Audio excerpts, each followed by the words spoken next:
Módulo accesorio. Marcadores inflamatorios en VIH. Presentado por Médico internista e infectólogo con maestría y doctorado en ciencias médicas por la UNAM. profesor invitado de infectología y titular de la Cátedra de Infectología y Propedéutica en la Universidad Autónoma de San Luis Potosí. Fue médico tratante y responsable de la Clínica de Atención de Pacientes con VIH. Así como investigador y docente en el Instituto Mexicano del Seguro Social en San Luis Potosí. Miembro fundador de la Sociedad de Investigación y Docencia en Virología e Infectología. Speaker para varias farmacéuticas. Máster en VIH por la Universidad del Rey Juan Carlos de Madrid, España. Postdoctorado en divulgación de la ciencia con énfasis en educación médica. Acreditaciones en profesionalización docente. Board Certification in Medical Affairs. Administración farmacéutica y farmacoeconomía. Y actualmente es gerente de asuntos médicos en GlaxoSmithKline, México. Él es el doctor Marco Banda.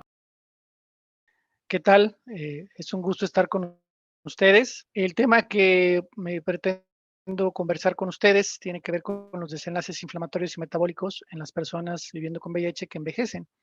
Y la razón de este tema tiene que ver con, sobre todo, que nuestra práctica clínica cada vez se está incrementando el tipo de pacientes, con pacientes que, bueno, que afortunadamente han tenido un éxito favorable en el manejo de su complicación asociadas al VIH y que, bueno, están envejeciendo, están incrementando de edad, pero los distintos condiciones que se van generando conforme avanza la edad, pues han ido incrementando factores de riesgo y el desarrollo de otras comorbilidades. Entonces, bueno, ya les mencionaba que yo trabajo para GSK Vive Healthcare y, bueno, vamos a empezar directo con el tema. Esto es lo que vamos a revisar un poco de la agenda, un poco de qué necesitamos saber del envejecimiento. Es un tema muy complejo, hay una especialidad enfocada en ello.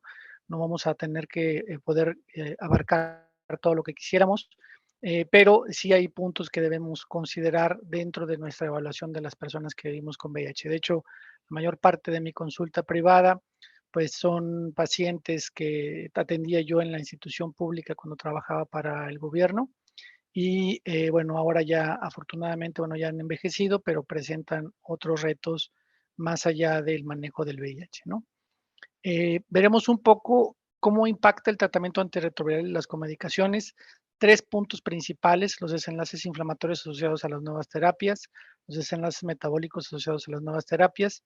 ¿Qué intervenciones podemos ofrecer con impacto en estos marcadores inflamatorios y metabólicos? Y cerraré con un poco de lo que se presentó con estos temas en las conferencias de la mitad del año pasado y lo que se presentó recientemente en CROI 2023. Entonces, ¿qué necesitamos saber del envejecimiento? Bueno, globalmente el número de personas que vive con VIH que tiene más de 50 años va aumentando. Si ustedes empiezan a ver este desenlace favorable que les mencionaba con el éxito de la terapia antirretroviral, bueno, ha incrementado el número de personas que sobreviven a la enfermedad, pero también el número de personas que adquieren más de 50 años y ya seguramente han discutido en otras sesiones por qué 50 años. Bueno, recordemos que 50 años es el punto de corte que se establece para el grupo de personas que viven con VIH, porque si bien la inmunosenescencia se estableció o el envejecimiento inmunológico se estableció a partir de los 65 años, en las personas que viven con VIH, este envejecimiento inmunológico se acelera entre 10 o 15 años antes, ¿no? Entonces, los desenlaces de complicaciones que normalmente veríamos en una persona mayor, en las personas que viven con VIH los vemos a partir de los 50 años. Del lado derecho de la pantalla, solamente para poner en contraste, vean cómo hace poco más de 20 años, apenas el 8% de las personas que viven con VIH, de acuerdo a este modelo de la UNAIDS, eran personas que tenían más de 50 años y tenían VIH. Para 2020, ya el 21% representaban esta proporción de la población. Entonces, seguramente ustedes lo ven en su consulta y bueno, esta proporción se estima de acuerdo a UNAIDS que llegará hasta un 73% en 2030. Entonces, 3/4 partes de nuestros pacientes que atenderemos tendrán esta situación y bueno, veremos ahora por qué es importante eso. Cada región del mundo tiene un reto distinto, ¿no? Y si ven, sobre todo Europa Central, Oeste y Norteamérica, bueno, la mitad de su población que vive con VIH ya actualmente tiene más de 50 años. En Latinoamérica, bueno, no estamos todavía en esa situación, pero vean cómo Latinoamérica ya hasta un 30% de las personas que viven con VIH pues tienen ese reto, ¿no? Entonces, creo que es un buen momento para que empecemos a revisar estos conceptos y empecemos a analizar cómo podemos apoyar a que las personas que viven con VIH mejoren su calidad de vida.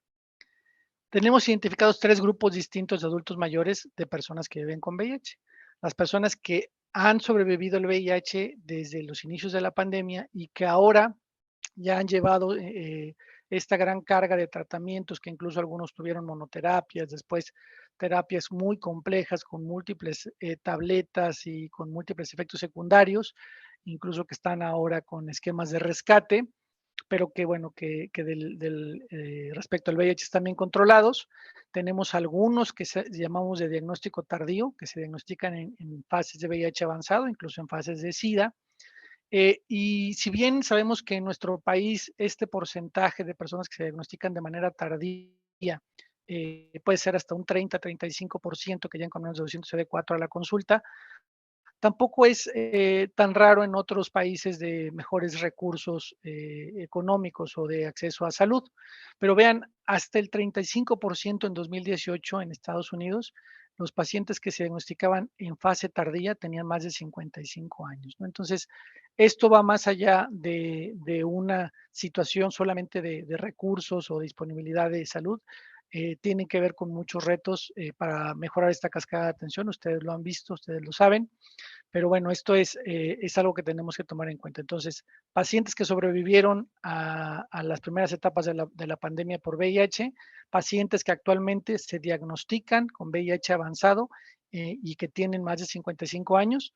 Y esto es importante porque sabemos que los pacientes adultos mayores recuperan con menor facilidad el estado inmunológico, recuperan más lentamente los CD4 y algunos no alcanzan el valor de CD4 que tenían antes de tener la infección. Y la infección tardía, estos son pacientes que, bueno, pues precisamente no llegan en una etapa de VIH avanzado. Sin embargo, vean que para 2018, también en Estados Unidos, 1 de cada 6 diagnósticos ya eran adultos de más de 50 años. Bueno, hemos visto que para estas personas, sobre todo estas en particular, hay algunos factores de riesgo en particular que vamos a mencionar ahorita.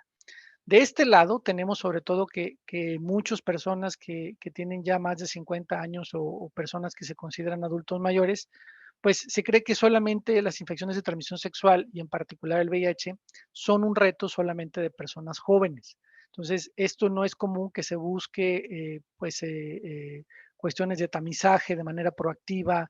En las ferias de la salud no es común que se les ofrezca a los adultos mayores porque se asume que es una persona que a lo mejor tiene un estilo de vida un poco más reservado y probablemente no tenga este riesgo, ¿no? Y de hecho no es raro que también los mismos pacientes pues consideran que los herpes de repetición, infecciones de repetición, pérdida de peso, la diarrea, pueden estar asociadas más con cuestiones del envejecimiento que con una inmunosupresión asociada a VIH. Y también hemos visto que conforme avanza la edad, pues también se ha considerado que los adultos mayores no consumen sustancias recreativas y bueno, ese consumo de sustancias recreativas puede llevar a comportamientos de riesgo, pero es una realidad, cada vez más los adultos mayores pues están expuestos también a esas plataformas digitales de contacto, de grupos de encuentro y eso les abre un panorama de exposición también a otras situaciones que a lo mejor antes no se consideraban en este grupo de edad. Y del lado de los profesionales de la salud, bueno, pues también, ¿no? Asumimos que los adultos mayores no tienen una sexualidad tan activa como la tenían antes. A veces es algo que se omite en las evaluaciones clínicas y bueno, también al mismo tiempo, como no se considera en la parte de la evaluación de la historia clínica, pues también se ofrecen menos pruebas, ¿no? Sabemos que hay un incremento en la inflamación por simplemente el hecho de tener la infección por VIH, ¿no? Y la inflamación sabemos que predispone a ciertas comorbilidades. Esto es para personas que viven con VIH y como para las que no viven con VIH, ¿no? La inflamación predispone a comorbilidades y estas casi siempre están asociadas con el incremento de la edad. Ya hablábamos un poco de la senescencia inmunológica, ¿no? Pero la inflamación, además de incrementar estas comorbilidades, bueno, en el caso de las personas que viven con VIH, pues tiene también el factor que influye de las coinfecciones. Sabemos que los pacientes que tienen Epstein-Barr, que tienen citomegalovirus, tienen mayor riesgo de tienen más inflamación, pero también tienen mayor riesgo de desarrollar otras complicaciones. Sabemos que la viremia, que hace esta disrupción a nivel de la barrera intestinal y hace que también se pierda este control y que haya fuga de bacterias a la sangre, y ahí de hecho se puede detectar lipopolisacárido de manera circulante, y bueno, esto genera también más inflamación.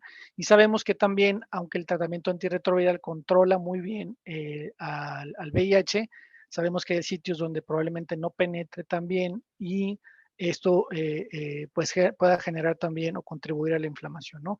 Hay lugares también donde está los reservorios virales, y sabemos que pues donde hay un reservorio, pues el VIH no se está replicando y de manera activa, y por lo tanto pues no hay manera de acceder a ese reservorio, y bueno, ese se va a quedar ahí contribuyendo a la inflamación. Pero un factor que vemos con mayor frecuencia es el estilo de vida, y eso es algo que ustedes escuchan en la consulta. Los pacientes, las personas que viven con VIH tienen mayor frecuencia de uso de tabaco y de otras sustancias que pueden ser también inhaladas. El alcohol también es algo que se consume también de mayor frecuencia por las personas que viven con VIH. Y bueno, recientemente, gracias al sedentarismo, este encierro que nos obligó la pandemia, pues también muchos de los pacientes incrementaron de peso, precisamente por la restricción para tener acceso a espacios abiertos para evitar adquirir COVID-19 durante el momento de la pandemia. Pero bueno, esto es algo que hemos visto tanto para las personas que viven con VIH como para las que no. Entonces, bueno, es importante enfocarnos en todos esos esfuerzos, tanto para el control de la viremia, pero también para mejorar el estilo de vida, ¿no? Entonces, bueno, estas comorbilidades que no necesariamente son derivadas directamente del VIH, de hecho, son comorbilidades que no se consideran asociadas a la evolución del VIH hacia SIDA, pues se pueden desarrollar de manera acelerada en los adultos mayores. Ya lo mencionaba yo un poco al principio, ¿no? Pero también hay un factor que debemos tomar en cuenta, ¿no? Y es la toxicidad de los tratamientos. Ya les decía yo que si bien el éxito de la terapia antirretroviral ha sido prolongar la vida de los pacientes, bueno, ha sido a expensas de que los pacientes sean adherentes y tengan esta ingesta de medicamentos de manera diaria a lo largo de su vida. Entonces, vean aquí cómo es que, les decía yo que estas comorbilidades se presentan antes en términos de la edad y en términos del número de comorbilidades. Del lado izquierdo de su pantalla, ustedes pueden ver cómo comorbilidades cardiovasculares, hipertensión, infarto, enfermedad arterial periférica, tienen mayor frecuencia en las personas que viven con VIH en la columna roja, en contraste con las personas que viven sin VIH en la columna azul.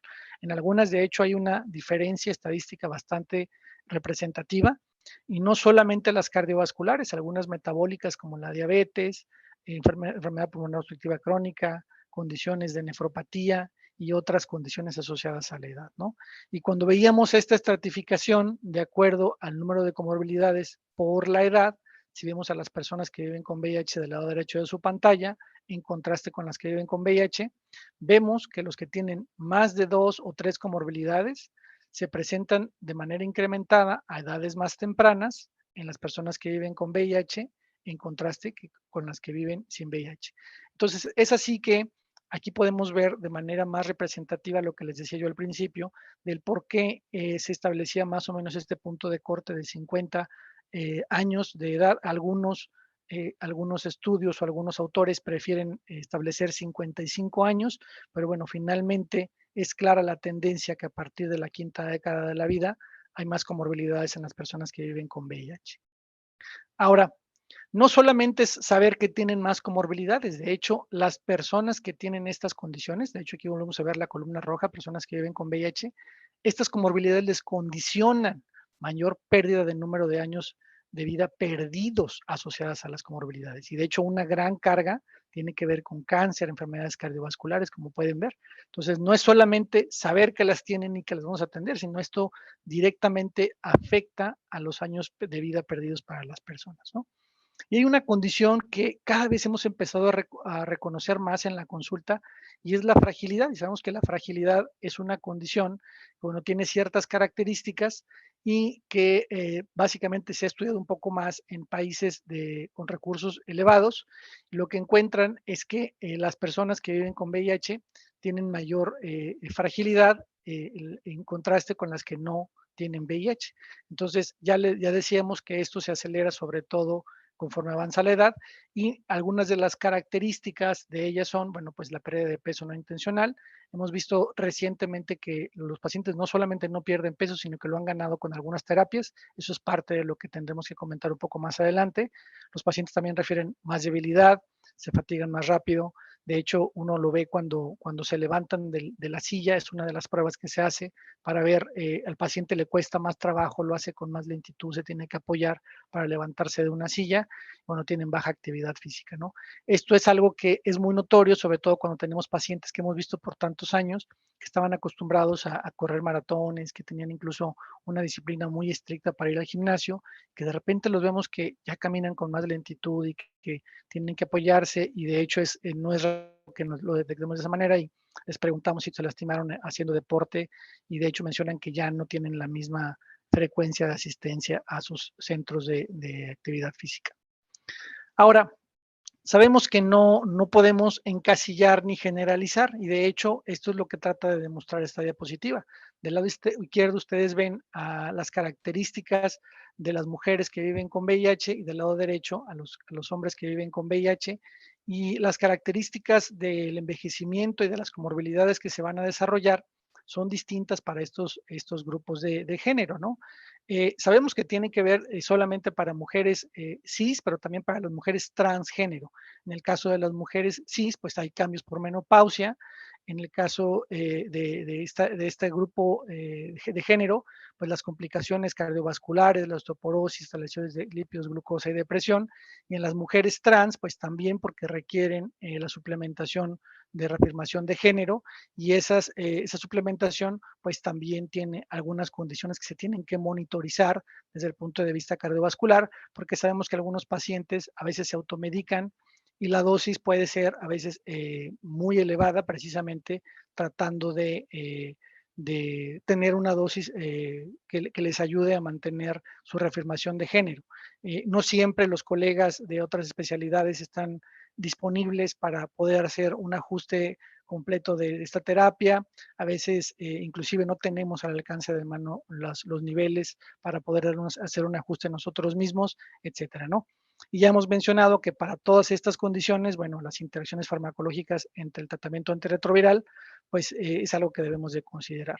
Ahora, del lado derecho, en el caso de los hombres, sabemos que en el caso de los hombres, bueno, tienen también más frecuencia a uso de alcohol, de drogas recreativas, y con estas situaciones también el uso de drogas inyectables, pues los expone a hepatitis B, hepatitis C, la hepatitis B si es que no están vacunados, etcétera, ¿no? Y de hecho también no es raro que los pacientes tengan datos de hipogonadismo, lo cual también, como al igual que en el caso de las mujeres, es difícil de objetivar porque no siempre tenemos a la mano estos niveles hormonales que quisiéramos evaluar en estos pacientes, ¿no? Ahora, asumiendo que ya tomamos en cuenta estas condiciones y que ya estamos abordando estas comorbilidades asociadas, bueno, hay una situación que hemos identificado con mayor frecuencia, y es la polifarmacia.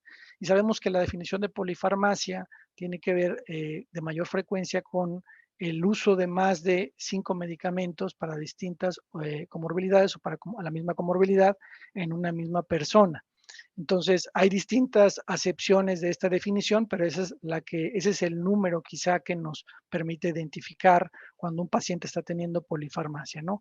En el caso de las personas que viven con VIH, bueno, sabemos que el tratamiento antirretroviral incluye 2 o 3 medicamentos actualmente, y bueno, de entrada ahí básicamente ya la mitad del número de medicamentos asociados a polifarmacia, pues ya solamente por tener VIH ya lo estamos cubriendo, ¿no? Entonces, esta encuesta que está en la pantalla, que es la encuesta Positive Perspectives, comparan el bienestar de las personas que viven con VIH en distintos países. Y de aquí se evalúan distintos parámetros, ¿no? La salud óptima en general, la mental, la sexual, la física y la satisfacción con su tratamiento. Y vemos que cuando las personas que viven con VIH tienen polifarmacia, la columna roja, ¿sí? En contraste con las que tienen VIH pero no tienen polifarmacia, tienen pues medidas inferiores de desenlaces de salud óptima, ¿no? En todos estos aspectos. Entonces, bueno, eso es importante tomarlo en cuenta porque al igual de lo que mencionamos hace un momento, no es solamente saber que los pacientes van a tener estas condiciones, sino les afecta en años de vida perdidos y les afecta el tiempo que tienen de calidad de vida con esta condición por la polifarmacia. Yéndonos un poco más al campo de qué sí podemos hacer nosotros para el tratamiento antirretroviral, tenemos que tomar en cuenta el medicamento que le ofrecemos a los pacientes, ¿no? Y de hecho sabemos que los medicamentos antirretrovirales pues pueden tener algunas condiciones que puedan generar afección directo en los mecanismos de envejecimiento. De hecho, aquí ustedes pueden ver que puede impulsar procesos inflamatorios. Los medicamentos antirretrovirales antiguos, ustedes recuerdan que eran muy característicos por esta toxicidad mitocondrial, y esa toxicidad mitocondrial se asociaba a muchas complicaciones, alteraciones en el metabolismo de lípidos, en la grasa corporal, alteraciones pancreáticas, en el metabolismo hepático, etcétera, ¿no? Y a nivel celular, bueno, ustedes pueden ver aquí esta desregulación que puede causar. No solo eso, sino que la misma infección por el VIH, pues si no damos el tratamiento adecuado, pues incrementa esta inflamación por distintos medios. Esto ya lo mencionamos un poco al principio, simplemente para que sepan por qué dice, bueno, pues si el medicamento tiene estas complicaciones, a lo mejor lo que está mal es el medicamento. Bueno, sí, pero si no controlamos a la infección viral con el tratamiento antirretroviral, pues tenemos este otro reto, ¿no? Y ese es algo que, por un lado, incrementa los desenlaces asociados al VIH y a progresión a SIDA, pero también incrementa la inflamación y las condiciones asociadas a la cronicidad de la misma, ¿no? Entonces, esta inflamación crónica, hemos visto que se ha documentado a través de distintas cortes observacionales, viendo los marcadores inflamatorios. Sabemos que la inflamación como tal no es una condición que se pueda medir con un solo parámetro, no hay un solo marcador independiente que haga una predicción o un diagnóstico de inflamación, pero sabemos por algunos estudios en personas que no viven con VIH que la interleucina 6, el dímero D y la proteína C reactiva de alta sensibilidad, pues tienen cierta asociación con la elevación en personas que tienen inflamación elevada. Y de hecho, en esta imagen lo que ustedes ven es que en los distintos cuartiles de elevación, bueno, pues están más elevados estos marcadores para distintas condiciones como enfermedades cardiovasculares, cáncer, ¿sí? Enfermedad renal o hepática, en personas que viven con VIH. Los que tienen marcadores más altos, pues tienen más frecuencia de estos desenlaces, lo cual no es una sorpresa porque, bueno, personas que viven con VIH, pues al igual que las personas que no lo tienen, están en riesgo de tener estas complicaciones, pues solamente por incrementar su edad, ¿no? Entonces, ya decíamos que el VIH incrementa el envejecimiento inmunológico, ¿sí? Entonces, el envejecimiento más el VIH genera alteraciones y cambios en los niveles de células T. Hay elevación de las citocinas inflamatorias que mencionábamos. Esta se empieza a ver la inmunosenescencia. Sabemos que la inmunosenescencia se empieza a ver desde la disminución de la corteza del timo, que es el que capacita a estos linfocitos T, pero hay muchos otros elementos que nos ayudan a identificarlos y estos son algunos de ellos, ¿no? La elevación de citocinas, la caída en la relación CD4-CD8 y la caída en las células T y en las células T naive y de memoria. Entonces, ya les decía que había 3 grupos de personas que diagnosticábamos con VIH que están envejeciendo, los que habían envejecido, que empezaron con la pandemia jóvenes y que ahora ya tenían una edad avanzada, pero ya tenían una gran carga de experiencia de tratamiento. El segundo grupo, que es el que nos preocupaba un poco más porque se diagnosticaban con edad arriba de los 50 años, pero además se diagnosticaban en etapa avanzada y veíamos que a estas personas cuando tenían esta recuperación inmunológica y llegaban con unos 200 CD4, les costaba más trabajo recuperar el nivel de CD4. Lo que ellos establecían como niveles de CD4 normales, es decir, más de 500, que básicamente lo que vemos en el riesgo de enfermedades oportunistas es que arriba de 500 pues el riesgo es menor, estos desenlaces también no asociados a VIH o a SIDA también son menores, riesgo cardiovascular, muerte y otras infecciones y neoplasias son menores cuando tienen más de 500 CD4. Bueno, cuando las personas se diagnostican en una etapa avanzada y están envejecidas, pues la recuperación es mucho más lenta, ¿no? Y cuando los pacientes se diagnostican, pues a una edad más temprana, pues la recuperación inmunológica puede ser muy cercana a la que tenían antes de adquirir la infección. Y otro factor que mencioné también sabemos que cada vez es más importante tomar en cuenta el microbioma, ¿no? El microbioma, estos microorganismos que viven en nosotros y que si bien asociamos casi siempre el concepto de microorganismo con un patógeno, no necesariamente en todos los casos son así. Sabemos de los bacterodetes y firmicutes en el intestino que tienen un factor en el microbioma intestinal. Bueno, hay sabemos que el principal órgano linfoide en el cuerpo pues está a nivel de la parte gastrointestinal y es donde muchas de las células del sistema inmunológico se ven afectadas por el VIH. Y es así que cuando las personas que viven con VIH pues tienen esta afección, se genera esta disbiosis. Ya les mencionaba que hay activación de las células T en el intestino y en la sangre, se libera el hipopolisacárido en plasma. De hecho, algunos abordajes hace algunos años, como en Sevelamer, iban enfocados a tratar de reducir la inflamación afectando directamente el hipopolisacárido. Y bueno, otros marcadores plasmáticos de inflamación pues también se ven incrementados por esta disbiosis generada por el VIH. Entonces, como ven, tenemos muchos factores, la pura edad, la inflamación generada por el VIH, por las comorbilidades o coinfecciones que ya están ahí subyacentes, el estilo de vida, la terapia antirretroviral y en el caso del VIH, bueno, pues también por las afecciones que hace directamente a órganos que no necesariamente consideramos como las células que están en la sangre, como los linfocitos T, ¿no? Y ya decía, bueno, esta parte, ¿no? El estilo de vida, en el caso de las personas que viven con VIH, que consumen mayor frecuentemente el tabaco y otras sustancias, y bueno, pues recientemente la actividad física que se vio reducida, también parte por el sedentarismo, la gente también tenemos cada vez más actividades o pasamos más tiempo pegados a una pantalla, pero también este reto que tuvimos con la pandemia. Entonces, el envejecimiento en las personas que viven con VIH y esta inflamación causada por el VIH, por un lado, por el estilo de vida, por la condición que ya hemos mencionado, y la terapia antirretroviral, pues se asocian a distintas comorbilidades. Entonces, lo que tenemos que hacer en la consulta diaria, además de evaluar el desenlace virológico, la eficacia y la seguridad del tratamiento antirretroviral, pues son el desarrollo de estas condiciones, ¿no? Alteraciones neuropsiquiátricas, riesgo cardiovascular, complicaciones hepáticas, metabólicas, la misma sarcopenia, que va ligada también con la fragilidad, desenlaces también óseos, osteopenia, osteoporosis, neumopatía crónica, etcétera, ¿no? Y bueno, ya mencionaba también las comorbilidades específicas de género, mujeres cis y mujeres trans tienen también su tamizaje que se les tiene que hacer de manera individualizada y por otro lado los hombres también con el hipogonadismo que tienen este riesgo, ¿no? Y las neoplasias que, bueno, pues también dependerán de cada persona. Entonces, hemos llegado al punto en el cual tenemos que analizar qué tanto el tratamiento antirretroviral y las comedicaciones pueden afectar a estas personas que van envejeciendo y viven con VIH. Bueno, sabemos que el tratamiento se tiene que iniciar tan pronto como sea posible en las personas que viven con VIH, porque eso previene que se deteriore el sistema inmune y que facilite la recuperación más temprana y no haya estos desenlaces asociados a VIH y SIDA.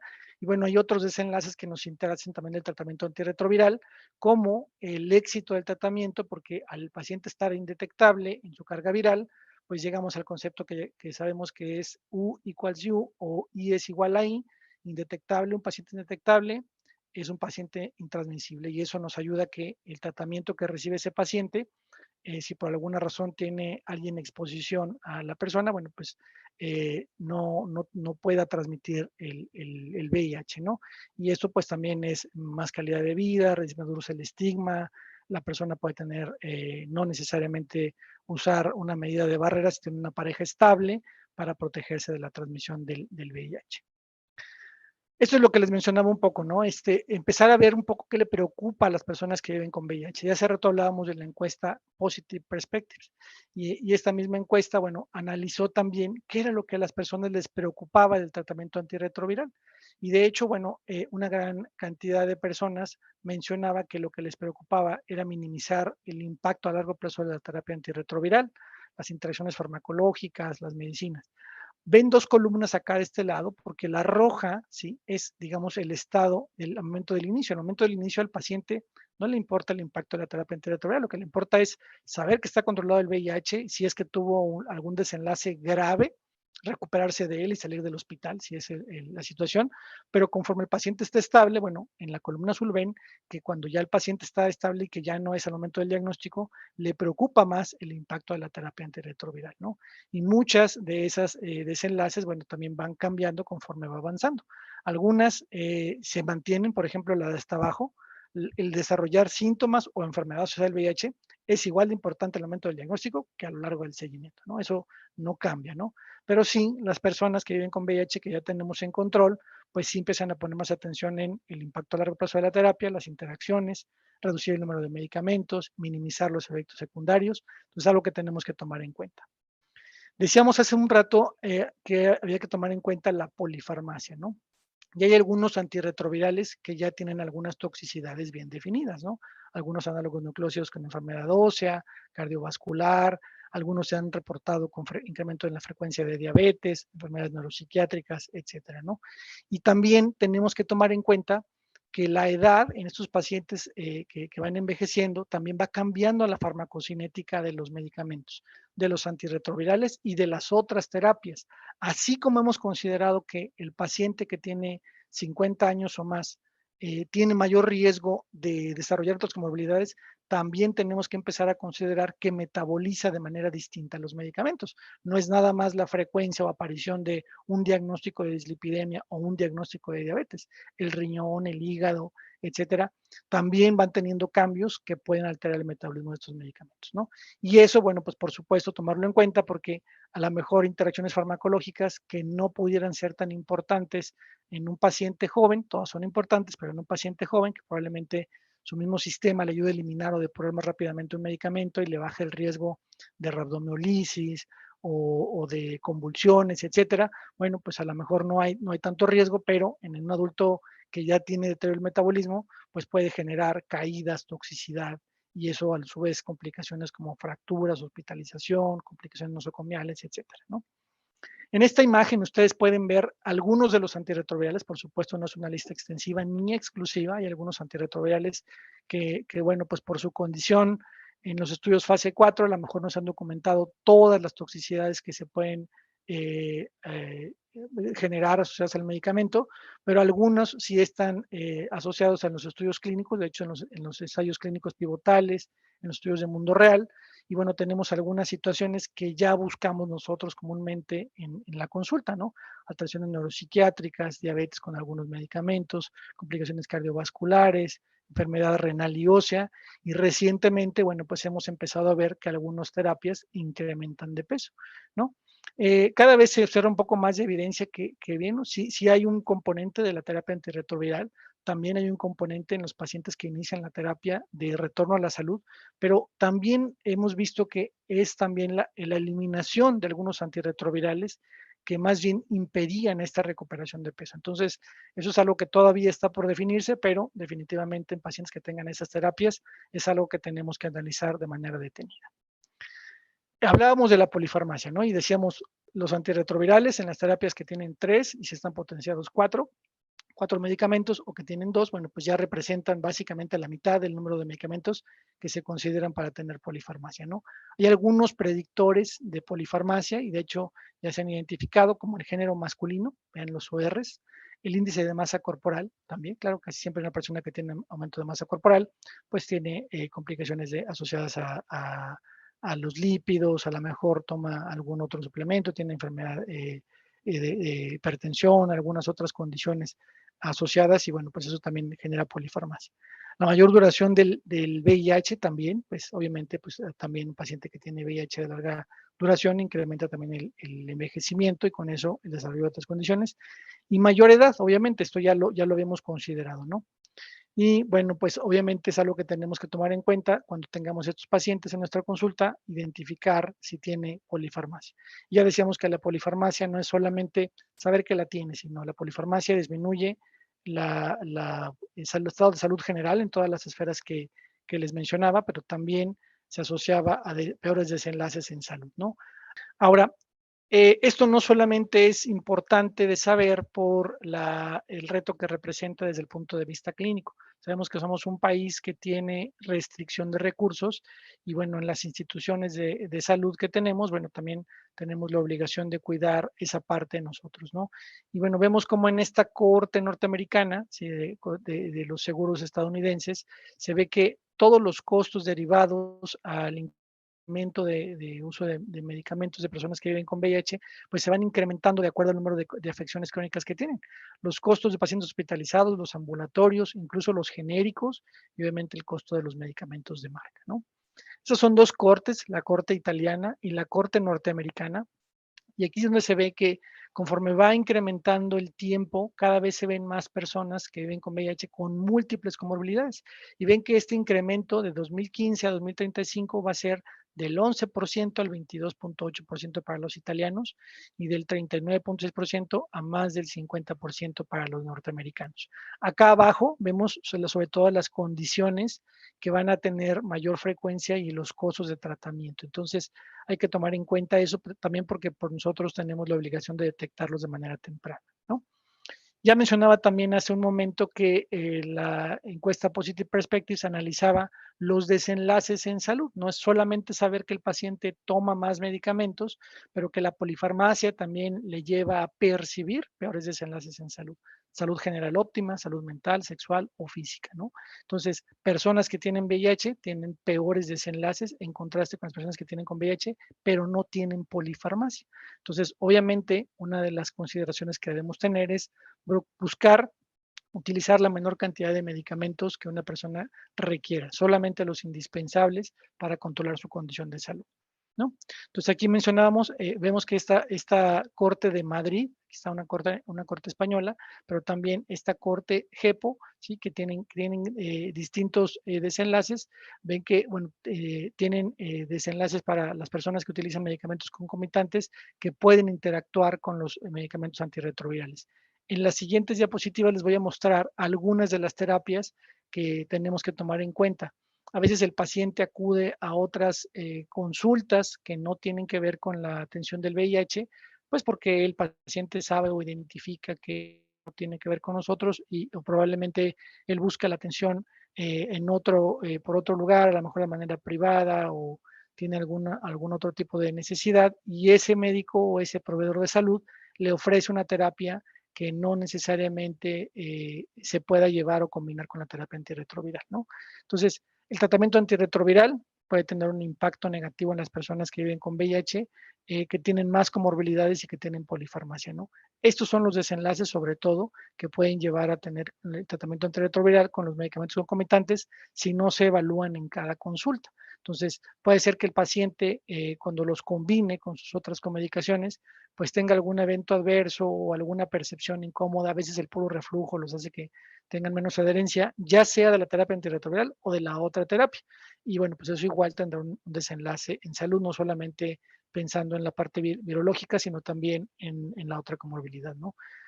Una cosa que hemos visto cada vez con más frecuencia es el deterioro del equilibrio y las caídas, ¿no? Y eso asociada a lesiones, a fracturas, sobre todo si los pacientes ya son añosos. En la siguiente diapositiva les presento los que les decía hace un momento. ¿Cuáles son los medicamentos que muchos pacientes utilizan de forma común? Los antiácidos, los bloqueadores de bomba de protones. Y de hecho, muchos de estos tienen que ver con condiciones comunes asociadas a la salud. No es raro que los pacientes dentro de sus recetas en los institutos de salud como IMSS, como ISSSTE, incluyan algunas benzodiazepinas para ayudarles a conciliar el sueño, para trastornos de ansiedad, que incluso tienen ya muchos años recibiendo, prescritos en algún momento por algún experto en condiciones de manejo neuropsiquiátrico y que nunca han vuelto a evaluarse y el paciente ya ni siquiera se molesta en comentarlos, ¿no? Y por alguna razón nosotros decidimos ajustar la terapia antirretroviral por falla, por una viremia, etcétera, y le damos algún fármaco potenciado y bueno, eso puede generar condiciones adversas, ¿no? Entonces, bueno, tomar en cuenta todos esos medicamentos y cada uno de los medicamentos antirretrovirales.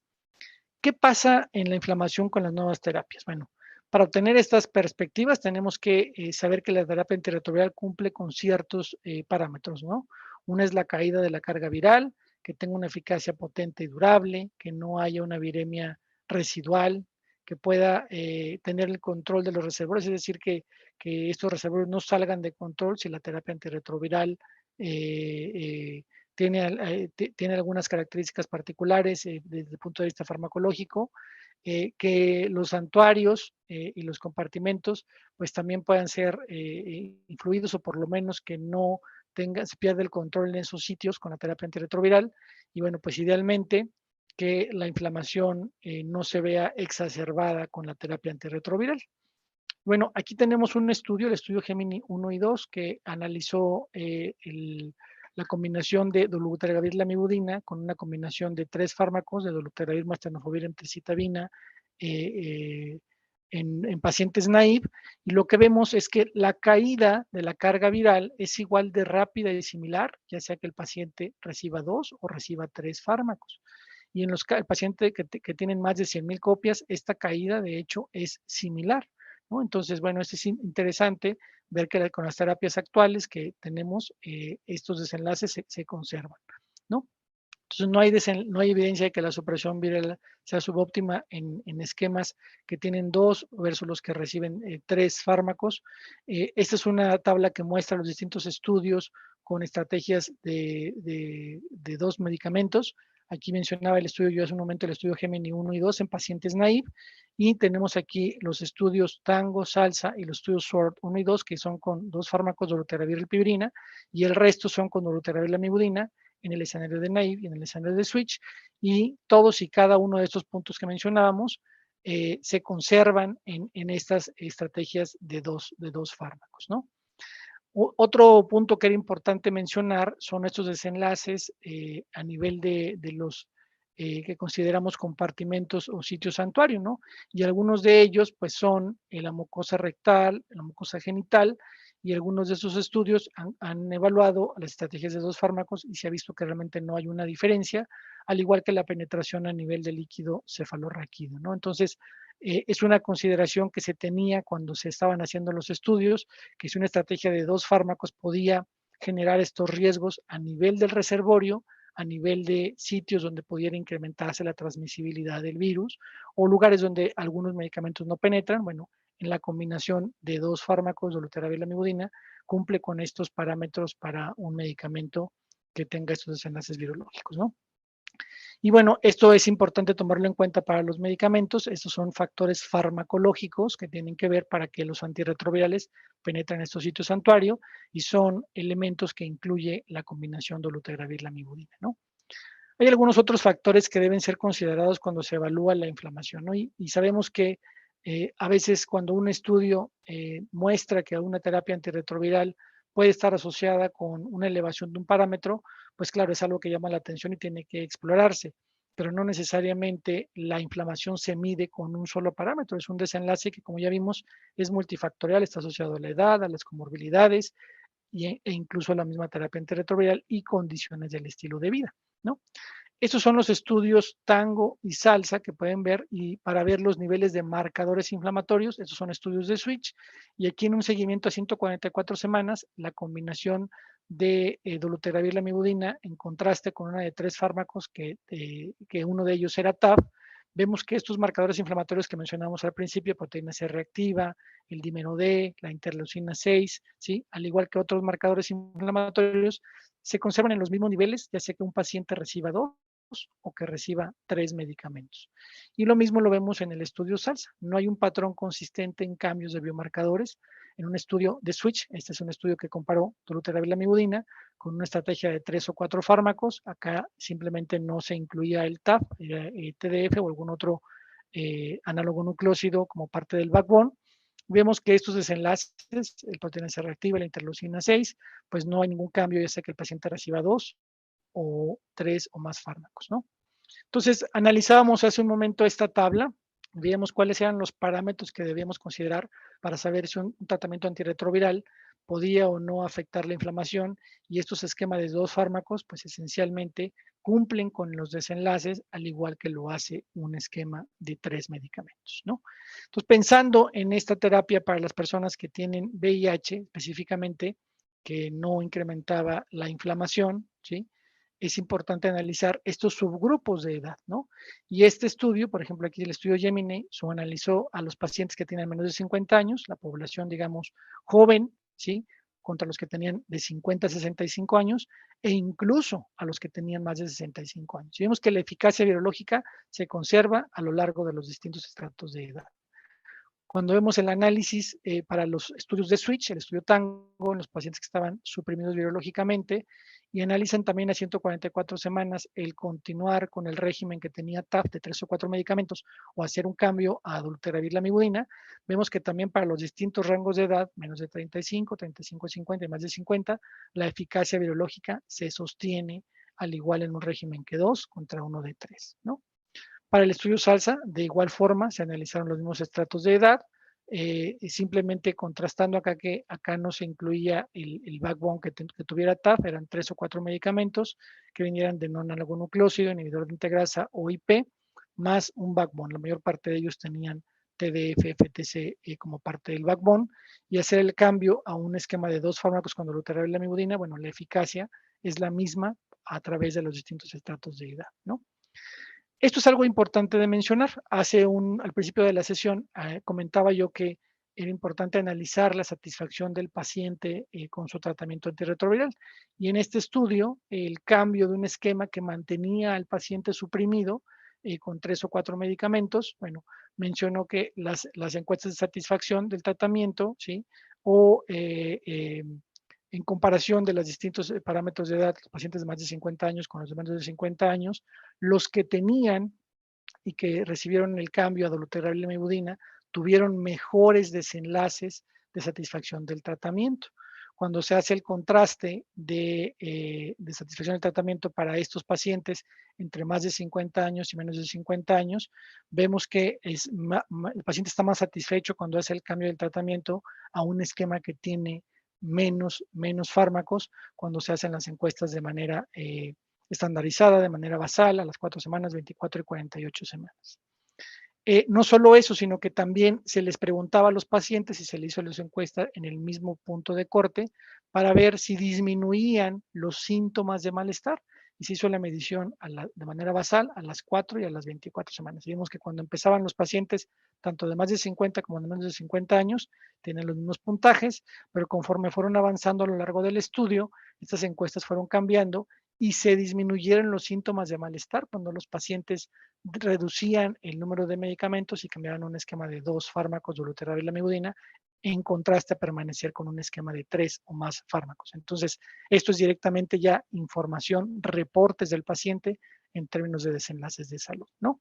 Y lo que nosotros esperamos ver es que con esquemas que tengan, si bien son coformulados de 3 medicamentos, ¿sí? O 4 medicamentos si el paciente tiene un potenciador, ¿sí? Tengan menos interacciones farmacológicas. Esta imagen lo que representa son los 43 medicamentos más utilizados, analizados en la plataforma de Liverpool, para ver con qué interacciones farmacológicas podemos esperar, y vemos que, pues sí, claramente los menos medicamentos tienen menor frecuencia de interacciones farmacológicas, ¿no? Y bueno, aquí podemos ver más o menos el círculo verde, los que no tienen interacciones, los naranjas que tienen una interacción posible, y los rojos, bueno, pues los que no debemos coadministrar.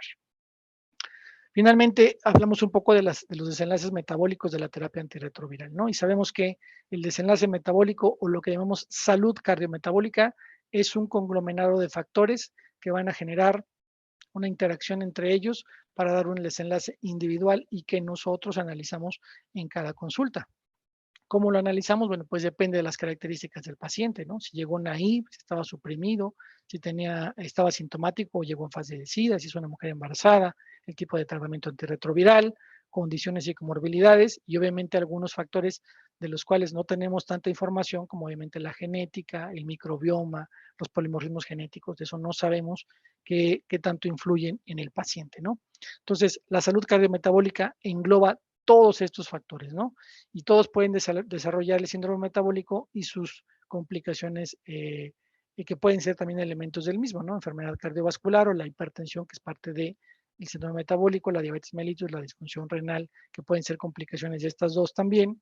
Y estos factores son los que hemos visto que en el pasado muchas terapias antirretrovirales afectaban, y de hecho no solamente en el pasado, sino en el presente también algunas terapias tienen impacto en el perfil de lípidos, y ya es un análisis que se hace de manera estandarizada, que los pacientes de inicio y de switch siempre se hace un análisis del perfil de lípidos, metabolismo de glucosa, incluso cada vez se hacen parámetros más exigentes, como la medición de grasa corporal total, de grasa en tronco, de masa muscular magra, etcétera, ¿no? Cada vez son muy más exigentes con las terapias antirretrovirales, y bueno, es por esto que les he mencionado al principio de que los pacientes están envejeciendo y necesitamos terapias que tengan menor impacto a este nivel, ¿no? Estos dos temas que mencionaré muy rápidamente, la osteopenia, osteoporosis y la enfermedad renal crónica, son importantes porque son condiciones que no necesariamente se analizan tan comúnmente en la consulta. Digo, analizamos la presión arterial, checamos el peso, hacemos una química sanguínea de manera regular, pero sabemos que la terapia antirretroviral y el mismo VIH incrementan estos riesgos, ¿no? De hecho, la osteopenia y la osteoporosis es 3 veces mayor en individuos que viven con VIH en contraste con los que no tienen VIH, y esto, de hecho, se acelera al principio del tratamiento independientemente del medicamento que reciban, ¿no? Y de hecho, la enfermedad renal crónica también incrementa el riesgo de desarrollar estas condiciones por el mismo VIH, por los mismos medicamentos y por las condiciones crónicas que va adquiriendo el paciente conforme envejece. Hay algunos biomarcadores que se han usado para estimar estos cambios, no todos están disponibles de manera común, algunos se hacen en sangre, algunos se hacen en orina, cada vez los vemos de manera más común en los estudios clínicos, cada vez se reportan más frecuentemente.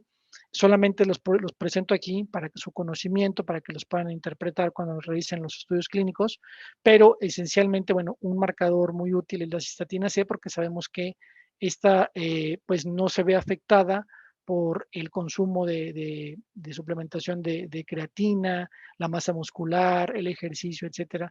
La cistatina C es un biomarcador que nos ayuda perfectamente a estimar la función renal en un paciente, pero también, bueno, hay que considerar las proteínas en sangre y proteínas en orina como marcadores de deterioro crónico, ¿no? Entonces, ¿por qué les decía que estas son dos situaciones que tenemos que tomar en cuenta? Bueno, el hueso produce ostrocalcina, poco descarboxilada, y estas otras proteínas que tenemos aquí. Y bueno, estas tienen impacto a nivel de los adipocitos. También esta lipocalina 2 regula el apetito y el metabolismo de la glucosa. Entonces, un hueso sano en una persona que vive con VIH va a tener impacto a nivel cardiometabólico. Y de igual forma, el riñón, ya sabemos que el riñón a nivel de las células tubulares proximales puede generarse esta glucosa y se encargan de depurar la insulina, ¿no? El tener resistencia a la insulina, bueno, pues se incrementa linealmente con el deterioro de la función renal. Entonces, el cuidar la glucosa en estos pacientes, el tamizar de manera adecuada el desarrollo de diabetes, pues tendrá un desenlace claro en el desarrollo de complicaciones cardiometabólicas, ¿no? Entonces, bueno, las condiciones cardiometabólicas, renales y óseas, ya los mencionábamos, pues son igual más frecuentes en las personas que viven con VIH en comparación con las que viven sin VIH, ¿no? Entonces, bueno, dos palabras muy breves con relación al impacto potencial de los desenlaces cardiometabólicos. Y bueno, uno crítico, no es una recomendación, no es un intento es una prescripción. Los pacientes deben suspender el consumo de tabaco, ¿no? Sabemos que la neumopatía crónica es una condición muy frecuente en las personas que viven con VIH, más frecuente que en las que no viven con VIH, pero el tabaquismo no solamente tiene impacto a nivel pulmonar, sabemos que incrementa la frecuencia de otro tipo de cánceres, sabemos que incrementa el riesgo cardiovascular, desenlaces cerebrovasculares, en fin. Entonces, esto no es una opción. Hay que hacer una intervención que ayude al paciente a suspender el tabaquismo. Y obviamente todos estos elementos que normalmente incluimos en nuestras recomendaciones, hacer ejercicio, la higiene del sueño, el tener una actividad física regular y reducir el sedentarismo, y por supuesto la alimentación, pues son intervenciones que tenemos que considerar, ¿no? Entonces, bueno, en cada visita de estos pacientes, pues tomar en cuenta los parámetros metabólicos, particularmente el peso es algo muy fácil de medir. Si es que el paciente incrementó, analizar cuáles son las razones. A lo mejor el paciente puede incluso tener una depresión ahí subyacente, está consumiendo algún medicamento que lo hace incrementar el apetito o retener líquidos. Entonces, eso es importante tomarlo en cuenta. En los pacientes ya hablábamos un poco de que en ellos cambia la farmacocinética y bueno, pues establecer parámetros bien fácilmente medibles, hitos a corto plazo de un estilo de vida y alimentación saludable, que el nutriólogo se involucre, en el caso de que sea necesario, bueno, que incluso el endocrinólogo, si es que hay alguna condición asociada, pues se alcancen estos hitos que mencionábamos, ¿no? Y por último, les decía que les iba a presentar un poco de las conferencias internacionales. Aquí tengo nada más estos dos estudios que les voy a presentar. Este es uno que se presentó en IDWeek y tiene que ver con los resultados en adultos de más de 65 años. Estos son los más grandes de los más grandes de estos análisis de tango y salsa agrupados, ¿no? Aquí están los estudios tango y salsa, son estudios de switch de pacientes que estaban con un esquema de 3 o 4 fármacos. En el estudio tango, pues estaban acompañados de TAF, FTC.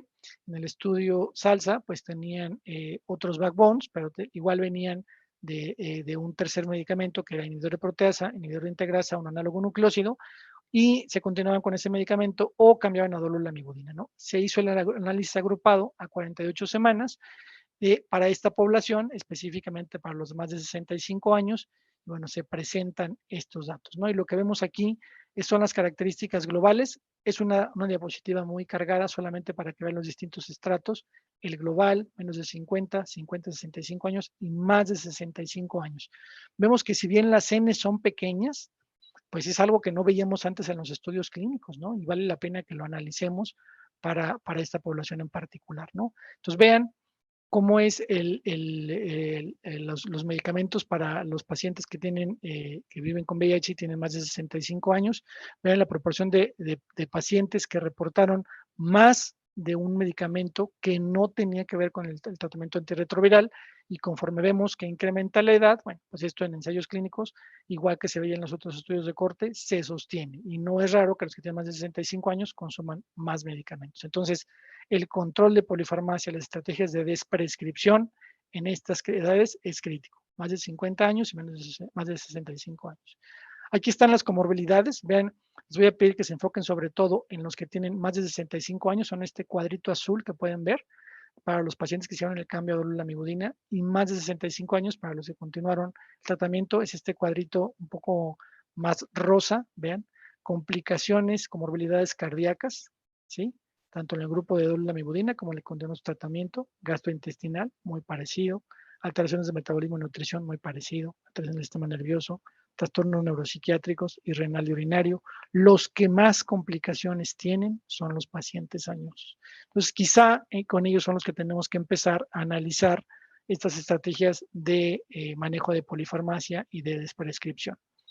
En términos de desenlaces virológicos, vean, fue igual para población general, menos de 50 años, 50 a 65 años y más de 65 años, ¿sí?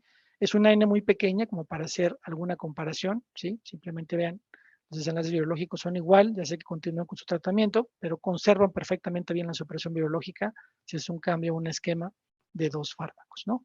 Y finalmente el otro estudio que les quería presentar es este estudio que se presentó ahora en CROI en febrero, el estudio RUMBA, que es un estudio aleatorizado abierto de un grupo español, que analizó un cambio de una estrategia que estaban en pacientes con Bictegravir, Emtricitabina, TAF, ¿sí? Y que se podían continuar con esta estrategia o hacer un cambio 2 a 1, 2 de dolulamivudina contra 1 de Vic-TAF, para ver los desenlaces, ¿no? A las 24 y 48 semanas, ¿no? Entonces, es el primer estudio que compara estas dos estrategias terapéuticas. El primer estudio clínico es un estudio no esponsoreado por VIV, es un estudio de un grupo de investigación independiente. Bueno, solamente que vean aquí las características de los pacientes, vean que estos pacientes ya son pacientes con una edad un poco más elevada, ya no son los pacientes de 20 años que veíamos en los estudios previos. Los esquemas que tenían previos, una proporción de ellos venían del coformulado de dolutegravir, abacavir, lamivudina, y otros venían de Bictegravir, Emtricitabina, TAF, ¿no? Vean que el tiempo de seguimiento ya era un tiempo prolongado, el nadir de CD4 pues era arriba de 200, y vean que los pacientes tenían aquí características basales similares para peso, cintura e índice de masa corporal.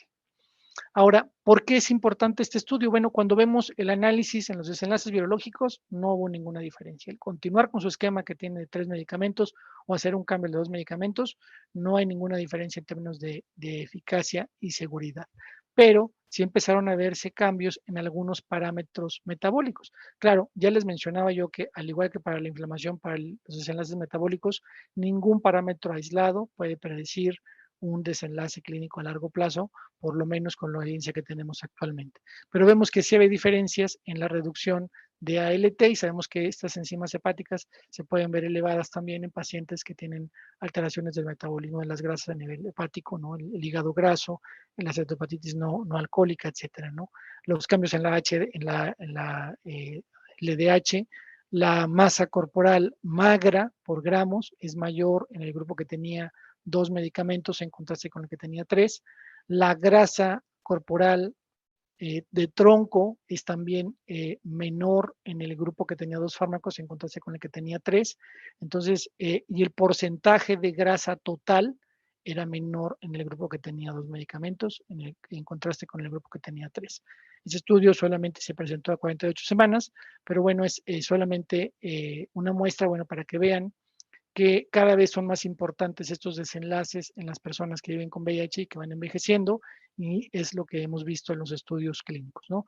Aquí esta imagen es solamente para que vean en los pacientes que tenían índice de masa corporal de menos de 30, los que tienen más de 30, los que hicieron el cambio a dolutegravir lamivudina, incrementaron una delta pequeña de incremento de índice de masa corporal, en contraste con una delta mucho mayor, una pendiente más grande, con los que continuaron con VIC-FTAF, y los que tenían un índice de masa corporal ya más elevado, de hecho los que se tuvieron con dolutegravir, pues tuvieron una reducción pequeña de la delta, ¿sí? Una diferencia, ninguno de los dos estadísticamente significativa, pero es importante analizar estos desenlaces para los cambios. Las N son muy pequeñas para establecer conclusiones, pero es importante toda esta información que se va generando y que recientemente se acaba de presentar, precisamente para tomarla en cuenta en nuestras personas que viven con VIH que van envejeciendo.